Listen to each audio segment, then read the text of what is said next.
नमस्कार बच्चों। तो यहाँ से हम लोग अपना कोण के युग्म स्टार्ट कर रहे हैं। ठीक है, पिछली वाली वीडियोस में हम लोग अपना सारा कुछ कर चुके हैं, जितना भी बेसिक हमें चाहिए था। माप के आधार पर कोण कितने प्रकार के होते हैं, कितने प्रकार की रेखाएं होती हैं, ये सारा कुछ हम वहाँ पर सीख चुके हैं। इस वाली वीडियो में हम लोग कोण के युग्म के बारे में पढ़ेंगे। बेसिकली 5-6 प्रकार के होते हैं: शीर्षाभिमुख, रैखिक युग्म, पूरक, संपूरक, जो आपने सुने भी होंगे। नहीं सुने तो कोई बात नहीं, यहाँ पर आप बिल्कुल सीख के जाओगे और बहुत अच्छे से इसको समझेंगे। ठीक है, चलो देखो, सबसे पहले ये जो युग्म वर्ड है, इस युग्म वर्ड का मतलब होता है बच्चों पेयर। पेयर का मतलब आप जानते होगे, जोड़ा। जैसे जूतों का एक जोड़ा होता है, शूज़। ठीक है, तो इसे हम बोलते हैं युग्म। अब कोण के जो जोड़े होते हैं, यानी कि जब कहीं भी दो कोण आपको एक साथ मिले तो उसे हम क्या बोलेंगे? कोण के युग्म कहेंगे। यहाँ तक क्लियर हुआ अच्छे से? पहले तो इतना बताओ मेरे को, टॉपिक का जो मतलब है वो समझ में आ गया? थोड़ा इधर कर लेता हूँ मैं कॉपी को। ठीक है, यहाँ तक क्लियर हो गया अच्छे से? तो कोण के जो युग्म होते हैं, इसका मतलब होता है कोण का जोड़ा या उसका पेयर। ठीक है, अब इसमें जो सबसे पहले प्रकार के आते हैं उनको हम बोलते हैं बच्चों पूरक कोण। क्या बोलते हैं उनको हम? पूरक कोण।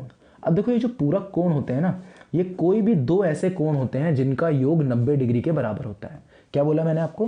पूरक कोण कोई भी दो ऐसे कोण होते हैं जिनका योग 90 डिग्री के बराबर होगा। समझ में आया? जैसे मान लो मैं पहले कोण को x ले लेता हूँ और दूसरे कोण को y ले लेता हूँ। ठीक है, तो इन दोनों का योग अगर 90 डिग्री, इन दोनों को जोड़कर प्लस कर कर अगर 90 डिग्री आ रहा है तो इसको हम क्या बोलेंगे? इन दोनों ही कोणों को पूरक कोण बोलेंगे। समझ में आया है? पक्का समझ में आया है? पूरक कोण वो होते हैं जिन दो कोणों का योग 90 डिग्री के समान होता है। अच्छे से क्लियर हो गया?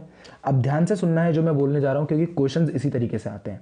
अब आपसे जो क्वेश्चन पूछे जाएंगे इसमें, वो इस प्रकार पूछे जाएंगे कि आपको एक कोई भी कोण दे रखा होगा। मान लो मुझे 60 डिग्री दे दिया गया। ठीक है, आपसे पूछेंगे 60 डिग्री का पूरक बताइए। क्या बताएंगे यहाँ पर? 60 डिग्री का पूरक आपसे पूछा जाएगा। ठीक है, तो जिसका भी आपसे पूरक पूछा गया, देखो पहले तो पूरक वर्ड का मतलब समझ लो।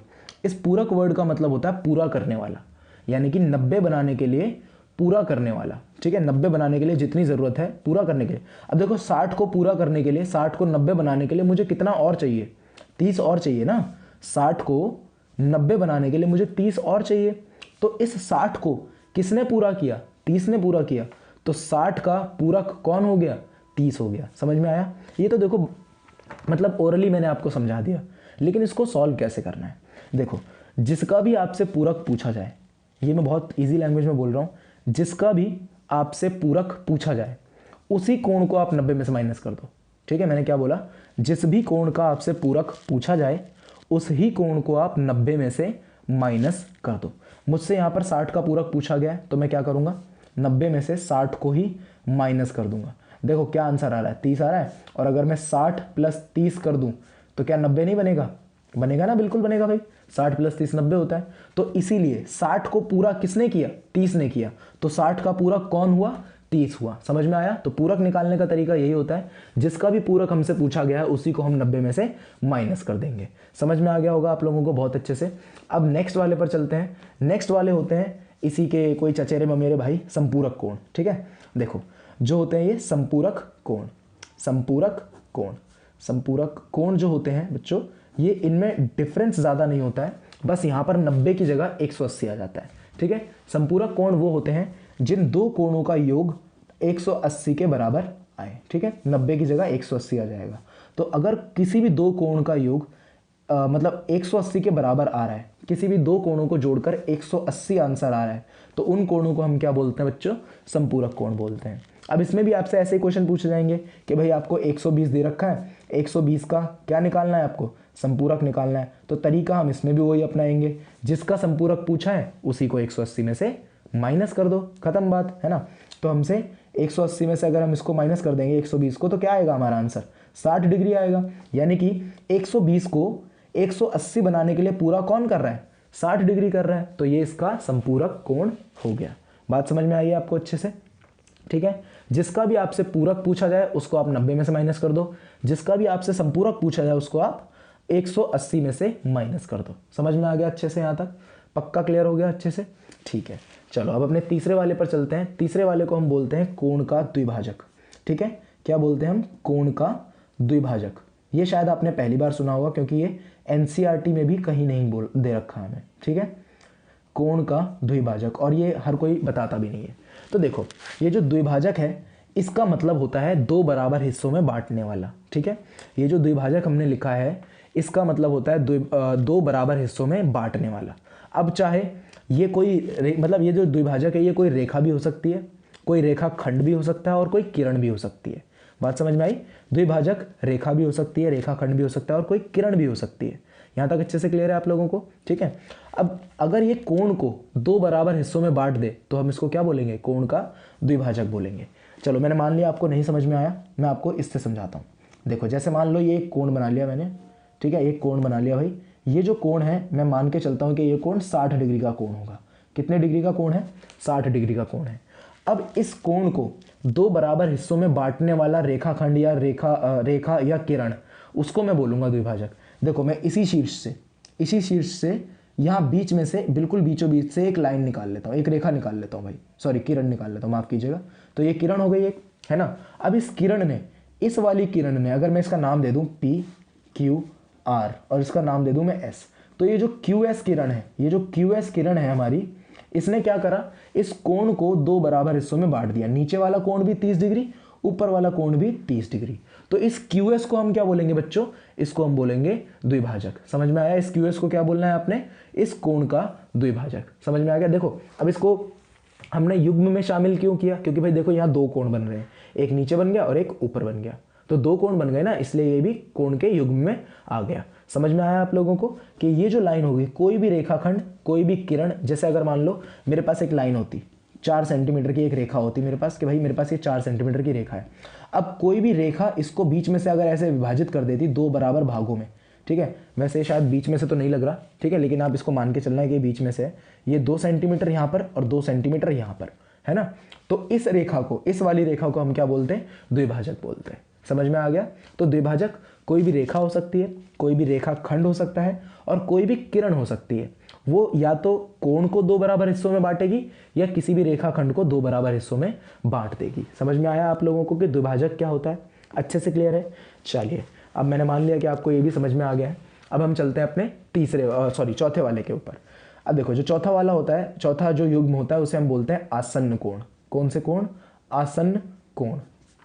अच्छा देखो, आसन्न कोण को आप द्विभाजक मत समझ लेना, ठीक है, क्योंकि इसमें मुझे पता है आप लोगों को कंफ्यूजन होगी।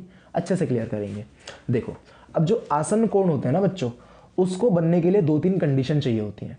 पहली कंडीशन है कि जो शीर्ष है ना कोण का, वो समान होना चाहिए, ठीक है। जो शीर्ष है कोण का वो क्या होना चाहिए? आपका समान होना चाहिए। पहली बात तो ये हो गई कि शीर्ष क्या रहेगा? कोणों का समान रहेगा। ओके। दूसरी चीज है कि एक भुजा दोनों कोणों की कोई भी एक भुजा उभयनिष्ठ होनी चाहिए, ठीक है। एक भुजा उभयनिष्ठ। अच्छा देखो, उभयनिष्ठ वर्ड थोड़ा डरावना है। इसका मतलब होता है बच्चों कॉमन, ठीक है। इसका मतलब क्या होता है? कॉमन होता है इसका मतलब उभयनिष्ठ, ठीक है। उभयनिष्ठ मतलब होता है कॉमन, यानी कि कोई भी एक भुजा दोनों ही कोणों में आनी चाहिए, दोनों ही उसमें आनी चाहिए, दोनों जितने भी कोण, सॉरी दो ही बनेंगे यार, दोनों ही कोणों में ये भुजा हमारी आनी चाहिए, तो हम इसको क्या बोलेंगे? उभयनिष्ठ भुजा बोलेंगे। समझ में आ गया अच्छे से? तीसरी कंडीशन ये है कि जो भुजाएं उभयनिष्ठ नहीं है वो इस उभयनिष्ठ भुजा के अलग अलग तरफ बननी चाहिए। चलो मान लो मैं मान लेता हूं कि आपको ये भी पॉइंट समझ में नहीं आया, ठीक है। चलो देखो समझाता हूं। आसन्न कोण जो होंगे, सबसे पहली कंडीशन क्या है भाई इनकी, कि इन कोणों का जो शीर्ष है वो क्या होना चाहिए? पहले तो समान होना चाहिए, ठीक है। जो शीर्ष है वो क्या होना चाहिए? समान। अब भाई देखो ये एक शीर्ष है, अगर मुझे कोई दूसरा कोण बनाना है तो मैं यहाँ नीचे बना सकता हूँ। ये मान लो मैंने एक कोण एक्स्ट्रा बना लिया, ठीक है, यहाँ तक समझ में आ गया। अब ये नीचे वाला कोण, अगर देखो मैं इसका नाम दे दूँ PQR और इसको मैंने दे दिया S, तो यहाँ पर दो कोण बन गए। एक तो ये नीचे कोण बन रहा है भाई, और एक ये ऊपर कोण बनता हुआ दिख रहा है हमें। एक तो ये ऊपर वाला दिख रहा है ये वाला, और एक नीचे बनता हुआ दिख रहा है ना। समझ में आ रहा है ना? तो यहाँ पर दो कोण है। पहला कोण है कोण PQR और दूसरा कोण है QRS। दूसरा कोण क्या है हमारा? QRS। यहाँ तक समझ में आ गया? QRX नहीं, माफ कीजिएगा, ठीक है। ये है आपका RQS, ठीक है। एक है हमारा PQR और दूसरा है RQS। यहाँ तक क्लियर हो गया आप लोगों को? ठीक है। अब आपको क्या क्या देखना है? सबसे पहले तो आसन्न कोण बनने के जो रिक्वायरमेंट्स है वो क्या है? सबसे पहले तो समान शीर्ष होना चाहिए। क्या इन दोनों कोणों का शीर्ष समान है? बिल्कुल है भाई, ठीक है। एक भुजा उभयनिष्ठ होनी चाहिए, यानी कि दोनों ही कोण में आनी चाहिए। तो अगर आप इस बीच वाली भुजा को देखोगे, QR वाली भुजा को, तो QR इस कोण में भी आ रहा है ना, और QR नीचे वाले कोण में भी आ रहा है। है ना भाई, तो ये तो दोनों कोणों में आ रहा है ना, तो हम इसको क्या बोल सकते हैं, आसन्न कोण बोल सकते हैं। और तीसरी वाली कंडीशन क्या थी, तीसरी वाली कंडीशन मैंने ये बोली थी कि जो भुजाएं उभयनिष्ठ नहीं है, QS और PQ, QS और PQ उभयनिष्ठ नहीं है, ये दोनों बराबर मतलब कॉमन थोड़ी ना है, दोनों ही कोण में थोड़ी ना आ रही है भाई। देखो QS जो है वो RQS में आ रही है, PQ जो है वो PQR में आ रही है, भुजाएं जो है वो मतलब उभयनिष्ठ थोड़ी ना है। तो ये भुजाएं हमेशा इस QR के उभयनिष्ठ वाली भुजा के यानी कि QR के अलग अलग तरफ बनेंगी, यानी कि एक इस तरफ बनेगी तो दूसरी इस तरफ बनेगी। समझ में आया? जैसे मान लो एक और मैं बना के दिखा देता हूँ आपको। जैसे ये मेरा एक कोण हो गया और ये इसकी उभयनिष्ठ भुजा हो गई, ये वाली जो मैं बना रहा हूँ अभी, ये इसकी उभयनिष्ठ भुजा हो गई। समझ में आ गया? तो जो दूसरी जो उभयनिष्ठ भुजा नहीं होगी तो वो इसके इस तरफ ही बनेगी हमेशा। समझे? हमेशा किस तरफ बनेगी, एक इस तरफ बनेगी और एक इस तरफ बनेगी। क्लियर हो गया? अच्छे से समझ में आ गया? आसन्न कोणों को कई जगह पर ऐसे भी बनाकर दिखाया जाता है, तो आप कंफ्यूज मत होना। जैसे ये कोण हो गया और एक ये कोण हो गया और यहाँ पर बीच में से हम एक कोई भी एक कोण निकाल देते हैं। ठीक है? अब आप कंफ्यूज हो जाओगे कि यार ये तो हमने अभी अभी इसमें भी पढ़ा है, द्विभाजक में भी पढ़ा है ऐसा कोण। तो बच्चों द्विभाजक में थोड़ा सा अंतर होता है, आसन्न कोण में थोड़ा सा अंतर होता है। ठीक है? द्विभाजक में क्या होता है कि कोण हमेशा कितने बराबर मतलब कितने दो बराबर हिस्सों में बटे होते हैं। आसन्न कोण में इनका योग कुछ भी हो सकता है, इनका मान कुछ भी हो सकता है। ठीक है? ऐसे भी हो सकता है, देखो आसन्न कोण ऐसे भी हो सकते हैं। ये मैंने एक कोण बना लिया, ये मैंने दूसरा कोण बना लिया। ठीक है? तो आसन्न कोण, एक कोण ऐसे भी निकल सकता है यहाँ से, ये कोण हो गया आसन्न कोण। क्या ये दोनों बराबर हिस्सों में बट रहे हैं? नहीं भाई, क्योंकि देखो ये जो कोण है मेरा, जैसे इस कोण को मैं 60 मान लेता हूँ और ये कोण मेरा 20 डिग्री हो गया, तो ये दोनों आसन्न कोण तो है लेकिन ये द्विभाजक नहीं है। ठीक है? आसन्न कोण तो है बट द्विभाजक नहीं है। आप लोगों को समझ में आ गया आसन्न कोण क्या होते हैं? अच्छे से समझ में आ गया? क्या क्या भाई कंडीशन होती है आसन्न कोण की? समान शीर्ष होना चाहिए, एक भुजा उभयनिष्ठ होनी चाहिए, और अगली कंडीशन क्या होती है कि जो भुजाएं उभयनिष्ठ नहीं है वो हमेशा उभयनिष्ठ यानी कि कॉमन वाली भुजा के अलग अलग तरफ पाई जाएंगी। सेम तरफ ये कभी नहीं हो सकती। देखो ऐसे नहीं हो सकता कभी भी कि आप मानो कि भाई ये वाली भुजा हमारी उभयनिष्ठ है कोण में और ये वाली एक भुजा ये हो गई, एक भुजा ये हो गई, ये कभी नहीं हो सकता, ये हमेशा गलत हो जाएगा। ठीक है? हमेशा जो उभयनिष्ठ भुजाएं नहीं है वो कॉमन वाली साइड के हमेशा अलग अलग साइड में बनेंगी। समझ में आ गया यहाँ तक आप लोगों को आसन्न कोण क्या होते हैं? ठीक है, चलो अब नेक्स्ट वाले पे चलते हैं जो हमारा 5वां है, और इसे हम बोलते हैं रैखिक युग्म। क्या बोलते हैं इसे हम? रैखिक युग्म। ठीक है? कोणों का रैखिक युग्म। अब देखो जो रैखिक युग्म होता है इसमें और संपूरक कोणों में थोड़ी सी सिमिलैरिटी होती है। ठीक है? थोड़ी सी सिमिलैरिटी होती है। सिमिलैरिटी कैसे होती है? रैखिक युग्म हमेशा, पहली बात तो आपको ये ध्यान रखनी है कि ये हमेशा एक रेखा पर बनता है। अभी सिमिलैरिटी भी बताऊंगा, अभी सिर्फ इसकी बातें कर लेते हैं। जो रैखिक युग्म होता है ये हमेशा एक रेखा पर बनता है। कहाँ पर बनता है ये? हमेशा एक रेखा पर ही बनेगा, सीधी रेखा पर ही बनेगा। ठीक है? अब कोई भी किरण या कोई भी रेखाखंड जब इस रेखा को इस तरीके से काट दे, यानी कि ये वाली जो किरण है, इस किरण ने इस रेखा को ऐसे करके काट दिया है, तो यहाँ पर बनने वाला कोण और यहाँ पर बनने वाला कोण, अगर मैं इस कोण को A बोल देता हूँ, इस कोण को B बोल देता हूँ, तो दोनों का जो योग होगा ना वो हमेशा 180 के बराबर होगा। और यही आपका अभिग्रहित पहला भी है और रैखिक युग्म भी इसी को बोलते हैं। अभिग्रहित का मतलब होता है जो चीज़ सिद्ध की जा चुकी है। ठीक है? जो चीज़ सिद्ध की जा चुकी है और जिसको हम यूज़ करते हैं। ओके, यहाँ तक समझ में आ गया ना? जैसे मैथ के फॉर्मूला होते हैं यार, तो वही चीज़ आप समझ लो। तो अगर दोनों कोणों को प्लस करके 180 आ रहा है, ठीक है, तो इसको हम क्या बोलेंगे? रैखिक युग्म बोलेंगे। अब मैं मानता हूं कि आप लोग यहाँ पर कंफ्यूज हो गए होंगे कि आप सर बोल रहे हो कि इन दोनों कोण को भी 180 आना चाहिए और इसको आप रैखिक युग्म बोल रहे हो, और यहाँ पर भी दो कोणों को जोड़कर 180 आ रहा था, इनको आप संपूरक बोल रहे हो। तो दोनों का योग तो 180 है, इनको मैं संपूरक और इनको मैं रैखिक युग्म क्यों बोल रहा हूँ? तो बच्चों देखो स्पेशलिटी यही है रैखिक युग्म की कि ये हमेशा रेखा पर बनते हैं।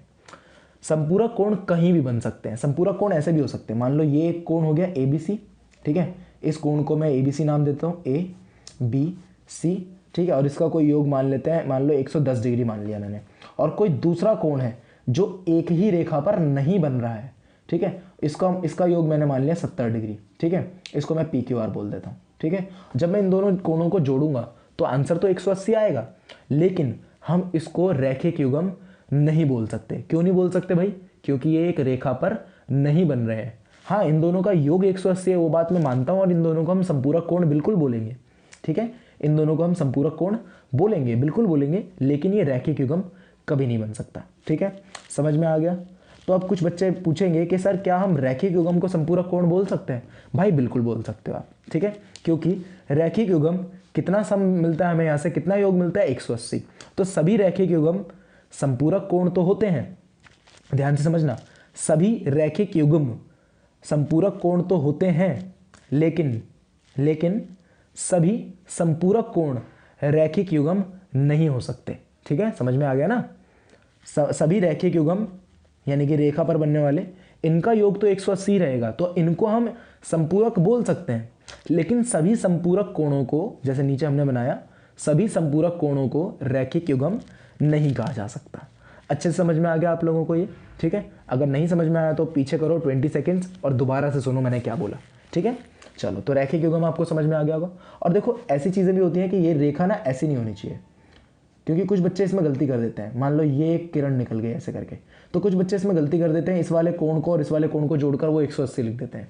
नहीं बच्चों, आपको ये गलती कभी नहीं करनी है। हमेशा चेक करना है कि क्या यहाँ पर कोई एक लाइन बन रही है या नहीं बन रही है। पहले आप क्या चेक करोगे कि कोई रेखा बन रही है या नहीं बन रही है। हाँ, अब ये डायग्राम उल्टा टेढ़ा मेढ़ा कैसे भी करके आ सकता है। ये डायग्राम ऐसे भी आ सकता है आपके सामने। देखो ये एक रेखा हो गई, ठीक है, ये एक रेखा हो गई और यहाँ पर एक किरण हो गई ऐसे करके। तो इसका योग और इसका योग क्या होगा? हमेशा 180 होगा। लेकिन ये कभी भी ऐसे नहीं हो सकता जैसे मैंने ऊपर बना के दिखाया, ऐसे कभी नहीं हो सकता। ध्यान रखना है इस बात को। अच्छे से क्लियर है आप लोगों को? पक्का क्लियर है? रैखिक युग्म अच्छे से समझ में आ गया ना? रैखिक युग्म और संपूरक में क्या अंतर होता है? ठीक है, संपूरक कोण जो होते हैं वो 180 तो देते हैं, लेकिन एक सीधी रेखा पर बने ये जरूरी नहीं है। रैखिक युग्म हमेशा 180 देंगे और ये हमेशा एक रेखा पर भी पाए जाएंगे। अच्छे से क्लियर है? पक्का क्लियर है? चलो अब अपने लास्ट वाले टॉपिक पर चलते हैं। ठीक है, और इसके बाद वीडियो को ख़त्म करेंगे। उसके बाद मैं आपको कुछ क्वेश्चंस कराऊंगा अच्छे इन्हीं टॉपिक्स के ऊपर, जो नेक्स्ट वीडियो में हम कवर करेंगे। तब तक ये लास्ट टॉपिक कवर करते हैं। जो लास्ट वाला होता है हमारा छठा, उसको हम बोलते हैं बच्चों शीर्षाभिमुख कोण। कौन से कोण? शीर्षाभिमुख कोण। ठीक है, और बहुत ध्यान से समझना है शीर्षाभिमुख कोणों को। शीर्षाभिमुख कोण बच्चों तब बनते हैं जब दो रेखाएं प्रतिच्छेदित रेखाएं होती हैं।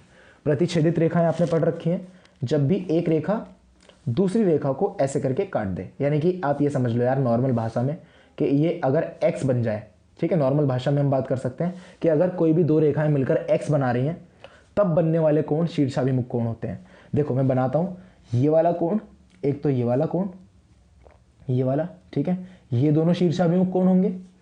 और एक इधर वाला कोण, ये वाला और ये वाला क्या होंगे? शीर्षाभिमुख होंगे। ठीक है, नहीं समझ में आया मैं दोबारा डायग्राम बना देता हूँ। देखो x बना दिया मैंने, एक तो ऊपर वाला और एक ये नीचे वाला। समझ गए ना? पक्का समझ गए? ये दोनों क्या होंगे? शीर्षाभिमुख कोण होंगे। और ऐसे ही दूसरा डायग्राम देख लेते हैं, एक ये वाला कोण और एक ये वाला कोण, ये कैसे कोण होंगे? शीर्षाभिमुख कोण होंगे। समझ में आ गया आप लोगों को? अब आपका जो अभिग्रहित 2 है उसके अनुसार अगर मैं इसको नाम देता हूँ एंगल 1 2 और इसको मैं नाम दे दिया 3, ठीक है, तो अभिग्रहित 2 के अनुसार एंगल 1 यानी कि कोण 1 हमेशा बराबर होगा कोण 2 के। समझ में आया? यानी कि ये वाला कोण और ये वाला कोण हमेशा आपस में क्या रहेंगे? बराबर रहेंगे। क्लियर है? अगर इसका मान 50 डिग्री है तो इसका मान भी 50 डिग्री ही होगा। अच्छे समझ में आ गया आप लोगों को? उसके बाद और जो अभिग्रहित 2 है उसके अनुसार ये वाले जो कोण है इनका मान भी क्या रहेगा? हमेशा बराबर रहेगा। यानी कि एंगल 3 बराबर एंगल 4 रहेगा। ठीक है, ये आपके अभिग्रहित 2 के हिसाब से शीर्षाभिमुख कोण के बारे में कहा जाता है कि जब भी शीर्षाभिमुख कोण बनेंगे तो एक ये वाला ऊपर और एक नीचे वाला, दोनों का योग, दोनों समान होंगे, दोनों आपस में बराबर होंगे। और एक साइड वाला, एक ये साइड वाला, एक ये साइड वाला, दोनों आपस में क्या होंगे? बराबर होंगे। ये शीर्षाभिमुख कोण के लिए अभिग्रहित 2 है। आपको अच्छे से समझ में आ गया होगा। और देखो शीर्षाभिमुख कोण में बच्चों रैखिक युग्म भी बनता है, ये बताना बहुत जरूरी है। ठीक है, शीर्षाभिमुख कोण में रैखिक युग्म भी बनता है। कैसे बनता है? देखो मैं यहाँ पर डायग्राम आपको बना के दिखा देता हूँ और मैं एक ही साइड का कोण बनाऊंगा इस बार। देखो अगर मैं इस लाइन को छुपा दूँ, इस लाइन को मैंने छुपा दिया, मैंने आपको क्या बताया था रैखिक युग्म में कि भाई एक सीधी रेखा होनी चाहिए। तो क्या ये वाली एक सीधी रेखा है? भाई बिल्कुल है, देखो एक सीधी रेखा है ना। तो ये वाला कोण और एक ये वाला कोण, समझ रहे हो ना, ये वाला कोण और ये वाला कोण कैसे हैं? रैखिक युग्म बन रहा है, नहीं बन रहा? बन रहा है ना? समझ में आया? तो शीर्षाभिमुख कोण में किसी भी एक रेखा के चाहो तो आप इस रेखा को सेलेक्ट कर लो, चाहो तो आप इस रेखा को सेलेक्ट कर लो, आपकी मर्जी है वो। किसी भी एक रेखा के एक साइड पर बनने वाले कोण हमेशा रैखिक युग्म बनाते हैं। यानी कि इस रेखा के, मैं इस रेखा की बात कर रहा हूँ, इस वाली रेखा की, अगर मैं इस रेखा की बात कर रहा हूँ तो इस रेखा के इधर वाले, इधर राइट हैंड साइड वाले कोण क्या बनाएंगे, रैखिक युग्म बनाएंगे। इस रेखा के लेफ्ट हैंड साइड वाले कोण, यानी कि अगर मैं उन सारे कोणों को अब छोड़ दूं, देखो अब ये वाले कोण मुझे नजर आ रहे हैं सिर्फ, है ना, आप लोगों को नजर आ रहे हैं, मैं पेन रख देता हूँ, ये वाले कोण नजर आ रहे हैं ना सिर्फ, इधर वाले, ये जो कोण बन रहे हैं ये वाले, ठीक है। तो इनको भी, ये भी क्या बना रहे होंगे, एक रैखिक युग्म बना रहे होंगे। समझ में आया आप लोगों को, अच्छे से क्लियर हुआ है, पक्का ना? ठीक है, चलो अब नेक्स्ट वीडियो में कुछ अच्छे अच्छे क्वेश्चंस करेंगे इन सब कंसेप्ट्स के ऊपर। तब तक रिवीजन करते रहिए, पढ़ते रहिए।